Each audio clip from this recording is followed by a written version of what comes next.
আস্তে আস্তে রেডি। ও গাইস, আপনারা হয়তো দেখে বিশ্বাস করবেন না, এই যে দেখেন কি সুন্দর একটা দৃশ্য। মানে গাছ থেকে একদম রিসেন্ট পেরে পেরে হচ্ছে আমরা লিচু খাচ্ছি। মানে মৌসুমের প্রথম ফলটাই হচ্ছে আমি সাইড করলাম। তাছাড়া লিচু হচ্ছে আমার খুব বেশি ভালো লাগে। আর এ ভাইয়াটা হচ্ছে খুব কষ্ট করে আমার জন্য এই কয়টা লিচু পারছিল, শুনে আরও বেশি ভালো লাগলো। So thank you so much ভাইয়া। আর এইটার ফিলিংসই কষ্ট করে অন্যরকম। পারছে যে ওই যে নাম তো ও ভাইয়া, আপনাকে অনেক অনেক ধন্যবাদ। কি সুন্দর দেখো, মানে এই দৃশ্য দেখলে একদম মনটা জুড়িয়ে যায়। এবার দেখি লেচু। এই দেখো। মাই গড কি সুন্দর লিচু এটা। ও থ্যাংক ইউ। এটা অনেক সুন্দর লিচু। ভাই মিষ্টি আছে। কি বৃষ্টি পড়ছে তো চমৎকার। মিষ্টি।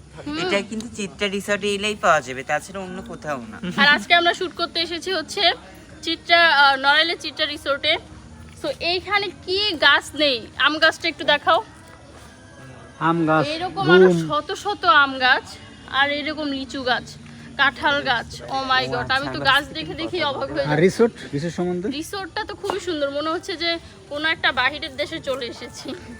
আচ্ছা কালকে আপনার তো আসেন না, হুম হুম, কালকে আম খাবো, সমস্যা ওকে ওকে। খান।